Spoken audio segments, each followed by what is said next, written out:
El camino del reino. Chaclacayo, lunes 23 de agosto del 2021. Las lecturas de hoy están tomadas de la carta primera de Tesalonicenses, capítulo 1, versículos del 1 al 10. Salmo 149, versículos del 1 al 6a, 9b, y el Evangelio de Mateo 23, 13, 22. El tema de hoy: no jures y punto. Vamos a dar primero una mirada a vuelo de pájaro de la primera carta a los tesalonicenses, porque vamos a verla a lo largo de esta semana y la próxima. El texto clave de la carta es este: porque el Señor mismo, con voz de mando, con voz de arcángeles y con trompeta de Dios, descenderá del cielo, y los muertos en Cristo resucitarán primero. Luego nosotros, los que vivimos, los que hayamos quedado, seremos arrebatados juntamente con ellos en las nubes, para recibir al Señor en el aire, y allí estaremos siempre con el Señor. El término clave de la carta es la venida. Esta carta menciona la venida de Cristo en cada capítulo. El sustantivo griego parusía, aquí traducido como venir, también puede traducirse como llegada o presencia.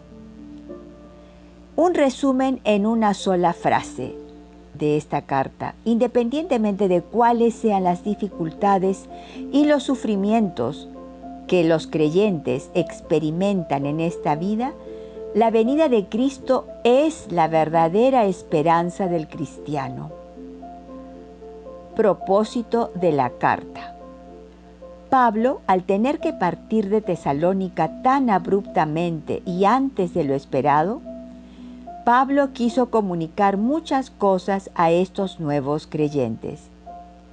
Escribió para alentar su entendimiento del Evangelio y sus implicaciones en su manera de vivir. Y también buscó corregir una falencia en su interpretación de la segunda venida de Cristo. A primera vista, Pablo hace un llamado a agradar a Dios. Servir a Dios proviene del deseo de agradar a Dios en los detalles de la vida. Pablo dio pautas generales sobre cómo complacer a Dios y otras enfocadas específicamente en la moralidad sexual, capítulo 4, versos del 1 al 12. Este resumen de la carta ha sido tomado de la guía esencial de la Biblia, B&H Publishing Group. Bien, vamos a la primera lectura de Primera Tesalonicenses, capítulo 1, versículos del 1 al 5, luego 8b al 10. Pablo, Silvano y Timoteo, a la iglesia de los tesalonicenses, en Dios Padre y en el Señor Jesucristo. A vosotros, gracia y paz. En todo momento damos gracias a Dios por todos vosotros, y os tenemos presentes en nuestras oraciones, pues sin cesar recordamos ante Dios nuestro Padre la actividad de vuestra fe, el esfuerzo de vuestro amor y la firmeza de vuestra esperanza en Jesucristo nuestro Señor. Bien sabemos, hermanos amados de Dios, que Él os ha elegido, pues cuando os anuncié nuestro Evangelio, no fue solo de palabra, sino también con la fuerza del Espíritu Santo y con plena convicción. Sabéis cómo nos comportamos entre vosotros para vuestro bien. Vuestra fe en Dios se ha difundido por doquier, de modo que nosotros no teníamos necesidad de explicar nada, ya que ellos mismos cuentan los detalles de la visita que os hicimos, cómo os convertisteis a Dios abandonando los ídolos, para servir al Dios vivo y verdadero y vivir aguardando la vuelta de su Hijo Jesús desde el cielo, a quien ha resucitado de entre los muertos y que nos libra del castigo futuro. Bien, esta primera carta a los tesalonicenses es la carta más antigua escrita por Pablo. Y tenemos que aprender de ella, como lo indicamos anteriormente, que en cada capítulo se va a tratar acerca de la venida de Cristo. Y esto nos impulsa a aumentar nuestra fe. Vamos a orar con el Salmo 149, versículos del 1 al 6a y versículo 9. El Señor ama a su pueblo. Cantad al Señor un cántico nuevo. Resuene su alabanza en la asamblea de los fieles. Que se alegre Israel por su Creador, los hijos de Sión por su Rey. El Señor ama a su pueblo.